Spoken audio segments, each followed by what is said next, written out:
Muppathadam Saint John the അപ്പോസ്തോൽ ദേവാലയത്തിൽ പരമ്പരാഗത mission ധ്യാനത്തിന് തുടക്കമായി.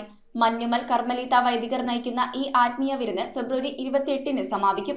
വിവിധ ദിവസങ്ങളിലായി കുടുംബ നവീകരണം, രോഗശാന്തി ശുശ്രൂഷ തുടങ്ങി മറ്റു പ്രത്യേക പ്രാർത്ഥനകൾ ധ്യാനത്തിന്റെ ഭാഗമായി ഒരുക്കിയിട്ടുണ്ട്. മുപ്പത്തടം സെയിന്റ് ജോൺ ദി അപ്പോസ്തോൽ ദേവാലയത്തിൽ വലിയ നോമ്പിന് ഒരുക്കമായുള്ള മിഷൻ ധ്യാനത്തിന് തുടക്കമായി. ജപമാലയ്ക്കു ശേഷം പതാക ഉയർത്തലോടുകൂടി ധ്യാനത്തിന് ആരംഭം കുറിച്ചു. മഞ്ഞുമൽ കർമ്മലീത്ത വൈദികരായ father Prasad Theruvath OCD, father Babu Paul OCD, father George Kadappurathu Thayyil OCD, father Sibi John Chandroth OCD എന്നിവർ വിവിധ ദിവസങ്ങളിൽ നടക്കുന്ന ധ്യാനത്തിന് നേതൃത്വം നൽകും. ഭവന ആശീർവാദം, കൈക്കുഞ്ഞുങ്ങൾക്ക് ആശീർവാദം, ദമ്പതി കൂട്ടായ്മ, യുവജന സമ്മേളനം, പാഴായ വിശുദ്ധ വസ്തുക്കളുടെ സമാഹരണം, കൗൺസിലിംഗ് തുടങ്ങിയവ മിഷൻ ധ്യാന പ്രത്യേകതകളാണ്. കുടുംബ നവീകരണം, രോഗശാന്തി ശുശ്രൂഷ, പ്രത്യേക പ്രാർത്ഥനകൾ എന്നിവ ഒരുക്കിയിട്ടുണ്ട്. ഫെബ്രുവരി 28-ന് നടക്കുന്ന സ്നേഹവിരുന്നോടുകൂടി മിഷൻ ധ്യാനം സമാപിക്കും. News bureau, Aluva.